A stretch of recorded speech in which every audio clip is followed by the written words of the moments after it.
তো যেখানে এক বক্স বাঁধা আল্লাহ মাশাআল্লাহ অনেক কিছু করতে ভাবি। আমি বললাম ঠিক আছে, আমি আসলে এই ফিল হলে ইনশাআল্লাহ আপনাদের সাথে শেয়ার করব। আসসালামু আলাইকুম, কেমন আছেন সবাই? আমরা তো আলহামদুলিল্লাহ ভালো আছি। আমার কাশি প্রচন্ড পরিমাণের, জ্বর টর এখন নাই। তো যেখানে এক বক্স বাঁধাকপি। তোমারও কাশি? আলহামদুলিল্লাহ। আমার ছোট বোনটা আজকে চলে গেল, ওর বিকালে ফ্লাইট ছিল, ও সকালে চলে গেছে এয়ারপোর্টে। আর আমি এখানে যে এক বক্স পাকোড়া বানাইছি, আর এই যে দেশের বিস্কুট, বিভিন্ন রকমের বিস্কুট এক বক্স নিয়েছি। তো এগুলো নিয়ে আমি আর তাবিব আমরা এখন বের হচ্ছি। আমরা নিচে যাব, আপনাদের ভাইয়া নিচে আসবে। আপনাদের ভাইয়া তোষানকে নিয়ে বের হইছে। এখানে একটা গাড়ির শো হচ্ছে, ও তোষান গাড়ির শোটা দেখলে ভালো লাগবে ওর, বিকালবেলা বাসায় বসে থাকার চাইতে, এই জন্য আপনাদের ভাইয়া নিয়ে গেছে। আর এই খাবার দাবার নিয়ে আমরা এখন যাব হলো যে রাশেদা ভাবির বাসায়। যারা পুরাও গাড়ি শোতে আসছিল, আয়াম যেহেতু গাড়ি দেখতে পছন্দ করে, তো ওদিক দিয়ে যারা পুরা রাশেদা ভাবিদের বাসায় যাবে, আর এদিক দিয়ে আমি আর তাবিব নিচে নামবো। আপনাদের ভাইয়া নিচ থেকে আমাদেরকে পিক করবে আর কি।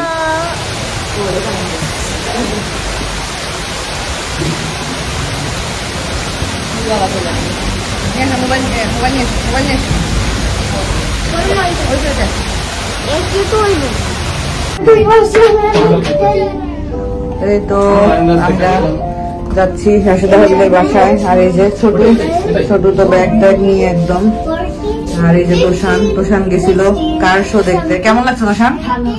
ওখানে গিয়ে চাইনিজ নিউ ইয়ারের লায়ন ডান্স দেখে আসছে, দুইটা অরেঞ্জ নিয়ে আসছে, ক্যান্ডি নিয়ে আসছে। দেখি তোষান টাকা তো দেখি আমার দিকে। তোষানের চুলগুলো কাটতে হবে, চুলগুলো অনেক বড় হয়ে গেছে।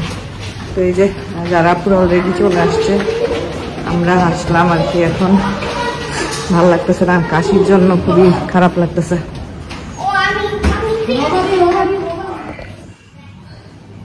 এই তো ভাবির বাসায় তো চলে আসছি। ভাবির বাসায় এসে দেখি ভাবি হলো এখনো রান্না বান্না করেই যাচ্ছে। মেহমান বসায় রেখে এখনো রান্না করছে, কারণ গরম গরম খাওয়া। ভাবির এই গরম গরম খাবার আমার ছেলের মধ্যে ডাইভার্ট হয়ে গেছে।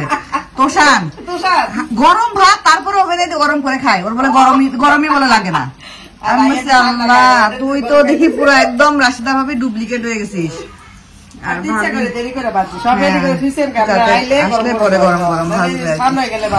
আমি ভাবি ভিনেগার পাইছি বাসায়, বুঝছেন? পরে 2বার খাইছি। হ্যাঁ, দুপুরে বানাইছিলাম আদা দিয়ে, 2বার খাইছি আর কি। দুপুরে একবার খাইছি, অনেক আদা দিছি দিয়ে, বিকালে একবার খাইছি। খাওয়ার পরে তখন আলহামদুলিল্লাহ ভালো, মানে কাশিটা উঠলে বুকটা ব্যথা করে আর কি। শুকনা কাশি তো, হ্যাঁ খাইতে হবে। যাক আলহামদুলিল্লাহ। ভাবি নুডলস রান্না করছে, বড়া ছোট ছোট করে বড়া বানাচ্ছে। আমিও তো বড়া বানাই আনছি, ভাবি তো আর এটা জানতো না। সেইটাই 2 রকম। যেখানে আবার এই যে এই কেক আপনারা কি আনতে বলে, এই কেক ভালোই লাগে না। আর কোনো কেকই ভাল লাগে না এখন, সত্যি কথা বলতে কেকই ভাল লাগে না। এনে আবার কি বানাইছে? ও মা গো, ও আচ্ছা সেমাই না এটা? আচ্ছা দুধ লাউ, মানে এটা লাউ। আচ্ছা বাহ বাহ, সুন্দর সুন্দর। যাক, সবাই দেশের খাবার খাওয়াচ্ছে, ভালো। আমিও দেশের বিস্কুট আনছি, আপনারা চা দিয়ে খেতে পারবেন। যারা খুব সুন্দর একটা ড্রেস পরছে। উন্নাটা কোথায় কিনছো আপু? সিঙ্গেল নিউ মার্কেট থেকে। হ্যাঁ, ওনাটা সুন্দর লাগতেছে। এখন সব এই তসরের এই তোমার ওই হিজাব আর এই ওড়না একসাথে গিয়ে কিনছি, চলতেছে ঢাকা ট্রেন্ড। ও আচ্ছা, আমি তো হিজাব ভাবছি। মিটিং এর চেয়ারম্যান, সভাপতি, সেক্রেটারি সব নেতা হয়ে গেছে কেন? চেয়ারম্যান দাঁড়ায় গেছে না, ওনারা এখন টাইম সিলেক্ট করতেছে। এই যে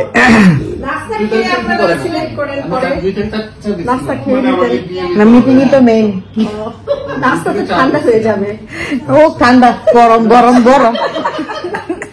দেখে কত কিছু। আসলে আমাদের আজকে একটা মানে দরকারি একটাই আলোচনার জন্য আমরা একসাথে হয়েছি। তা আমার বাসা যাইতে বলছিলাম, তো রাশেদা ভাবি বললো আপনি তো অসুস্থ, আপনার বাসায় দরকার নেই, আমার বাসায় আসেন। ওকে ফাইন, আমি বেঁচে গেলাম, নো প্রবলেম। তারপরে তো ভাবি কত কিছুর আয়োজন করে ফেলেছে। এই যে নুডলস করছে, ভাবির হাতের নুডলসটা অনেক মজা লাগে। আপনি দেশ থেকে নুডলস আনছেন? সত্যি কথা ভুলেই গেছি। দেখি এর পরের বার যখন আয়সা আসবে তখন ওরে বলবো নুডলস নিয়ে আসতে। হ্যাঁ, কয়েক প্যাকেট নিয়ে আসতে বলবো। তারপরে কেক, তারপরে বিস্কুটটা এবার ঢাকতে হবে নাইলে। বাঁধাকপির পাকোড়া আমি একটা খেয়ে দেখছি। বাঁধাকপির পাকোড়া ভাবি সসটা দিয়ে। আর এটা হলো দুধ সেমাই, দুধ লাউ। এটা হলো লাউ একদম। আপনি রান্না করে নিয়ে আসছেন ভাবি? হ্যাঁ, এটা শুধু মিরাইতে জাল দিয়ে দিছে, আমি এখানে দুধ দিয়ে ই করছেন। বাহ বাহ। তারপরে পেঁয়াজু, কত কিছু, মাশাআল্লাহ অনেক কিছু করছে ভাবি। আলহামদুলিল্লাহ। বিস্কুটটা ইয়ে করে রাখি, নাইলে বিস্কুটটা নরম হয়ে যাবে। চা দিয়ে খাইতে বিস্কুট গুলা মজা লাগবে।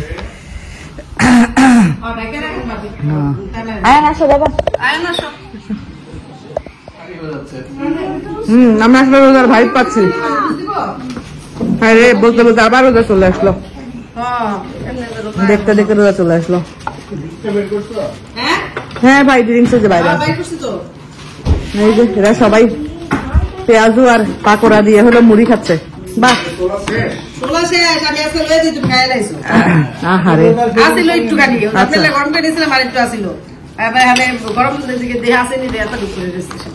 ভাই ছোলা আনতে গেছে।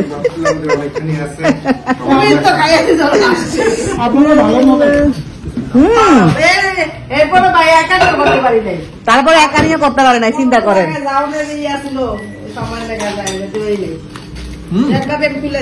ভাবি এটা অনেক শক্ত হয়ে গেছে। আমি ওইটা খাওয়ার জন্য অনেক এক্সাইটেড। ওই দুধ লাউ, দুধ লাউ, হ্যাঁ দেশের দুধ লাউ। ভাবি তুমি কিছুই খাবে না? তুমি কি খাবা দাদি? রাশেদা ভাবিদের বাসা থেকে চলে আসলাম। আসতে আসতে আসলে দেরি হয়ে গেছে, কারণ আমরা যে কারণে আজকে একত্রিত হয়েছিলাম সেটা নিয়ে ডিসকাশন করা, তারপরে স্টেপ বাই স্টেপ একটা প্রসেসে যাওয়া, এগুলা নিয়ে কাজ করতে করতে দেখা গেছে যে লেট হয়ে গেল। সবাই মিলে তখন গল্প গুজব করতেছিলাম। খাওয়া দাওয়া হলো আলহামদুলিল্লাহ। ভাবি অনেক আয়োজন করছে, আমিও টুকটাক নিয়ে গিয়েছিলাম। চাটা খেলাম। চা খাওয়ার পরে কিছুটা ভালো লাগে, আবার একটু পরে কাশি একদম ওইরকম হয়। তো 2-3টা ঘরোয়া টুটকা খাচ্ছি। এগুলাতে যদি কাশিটা ঠিক না হয় তাহলে ইয়ে করব, ডাক্তার দেখাবো। আর ডান পায়ে সম্ভবত হাঁটতে গিয়ে ব্যথা লেগেছিল। ডান পায়ের গোড়ালি থেকে শুরু করে পাটাও ব্যথা করছে। আসলে যখন শরীর খারাপ হয় বা মানুষ অসুস্থ হয় তখন সবকিছু একসাথে হয়। আজকে মনটা খারাপ, ভালো লাগছিল না। ভাবিদের ওইখানে গিয়ে আপু ভাবির সাথে গল্প করে ভালো লাগছে।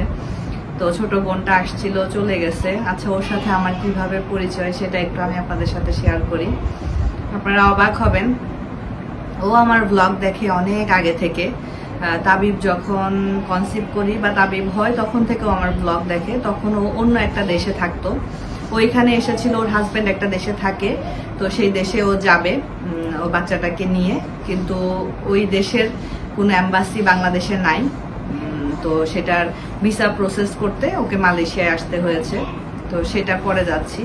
তো তখন ও আরেকটা দেশে থাকতো, মিডল ইস্টের কোনো একটা দেশে থাকতো। আর ওই তখন থেকে আমার ব্লগ দেখতো। এবার যখন আমি বাংলাদেশে গেলাম, হঠাৎ করে মেসেঞ্জারে আমার একটা মেসেজ আসছে আউটবক্সে। আমি মেসেঞ্জারের আউটবক্স এগুলো সবসময় চেক করি 4-5 দিন পর পরে। তো আমাকে যেদিনকে মেসেজ দিয়েছে তার পরের দিন আমি ওর মেসেজটা দেখতে পেয়েছি। তো আমাকে সালাম দিয়ে সুন্দর মেসেজ দিয়েছে যে আপু, আমি অনেকদিন ধরে আপনার ব্লগ দেখি। আমার অনেক ছোট বয়সে, অনেক অনেক ছোট, প্রায় 10-11 বছরের ছোট আমার চাইতে বয়সে। না অত আবার হবে না, 10-11 আবার হবে না মনে হয়, হইতেও পারে। যাই হোক, 9-10 বছরের ছোট। তো ব্লগ দেখি, আপু আমার এরকম মালয়েশিয়ায় একটা কাজের জন্য যেতে হবে, তো আমি আপনার সাথে এই ব্যাপারে একটু কথা বলতে চাই। আমি তো মালয়েশিয়াতে কখনো যাইনি, আমি আমার বাচ্চাটাকে নিয়ে একা যাব, বাচ্চাটাও ছোট। তো ওয়ালাইকুম আসসালাম সবাই। তো আমি একটু আপনার কাছ থেকে মালয়েশিয়া সম্পর্কে জানতে চাই। আমি বললাম যে ঠিক আছে, আমি আসলে এই মেসেঞ্জারে অতটা অ্যাক্টিভ না, তো আমি হোয়াটসঅ্যাপ নাম্বারটা দিলাম আমার ওকে। তারপরে হোয়াটসঅ্যাপে ওর সাথে বাংলাদেশে থাকতে 2-1 দিন আমার কথা হলো। কথা হওয়ার পর আমি ওকে বললাম আমি যখন দেশে আসি আমি তো একটু ব্যস্ত, মালয়েশিয়াতে গিয়ে তোমার সাথে যোগাযোগ করব। তো মালয়েশিয়াতে আসার পরে 2-3 দিন পরে আমি ওকে আবার নক দিই, তারপরে কথাবার্তা হয়। তারপরে শুনি যে ও এরকম আসবে, ওর এরকম ফেব্রুয়ারি 4 তারিখে মালয়েশিয়ায় আসার টিকিট করেছে। তো আমি ওকে আমার তরফ থেকে বলেছিলাম যে তোমার যদি কোনো সমস্যা না থাকে, তুমি যেহেতু বাচ্চা নিয়ে একা আসবা মালয়েশিয়াতে, তুমি একটা মেয়ে একা বাচ্চা নিয়ে হোটেলে থাকবা, তুমি আমার বাসায় থাকতে পারো।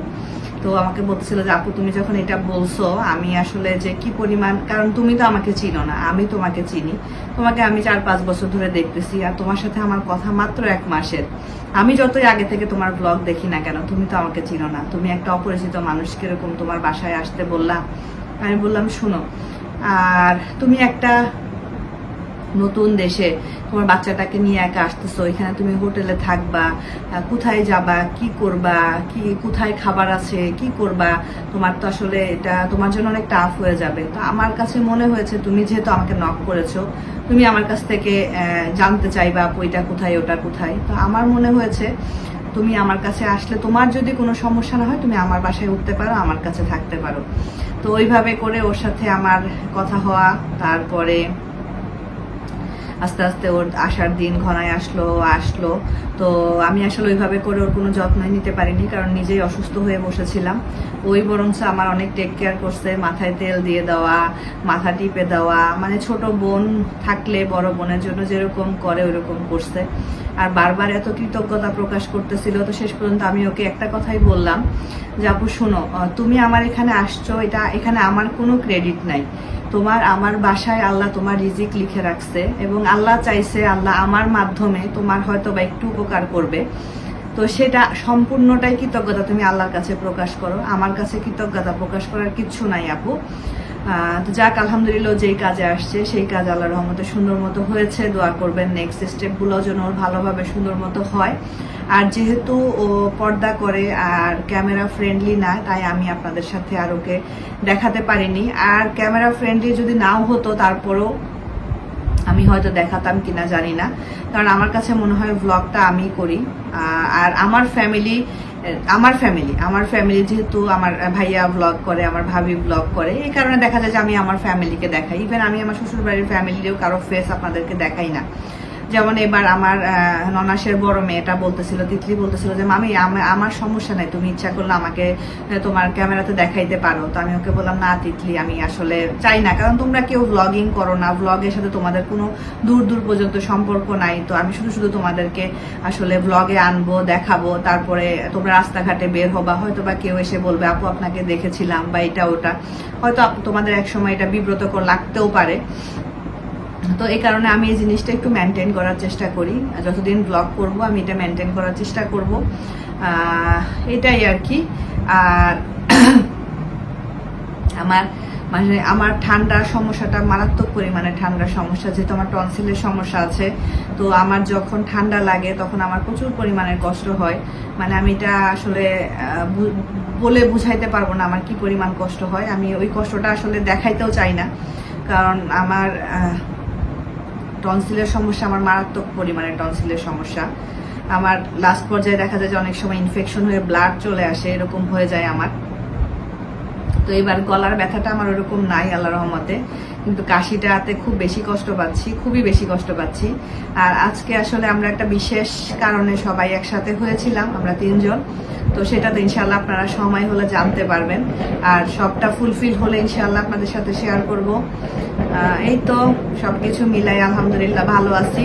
যখন ব্লগ দিতে পারবো দিব, না দিতে পারলে তো নাই, নিজের শরীর আগে, নিজের সুস্থতা আগে, তারপরে অন্য কিছু।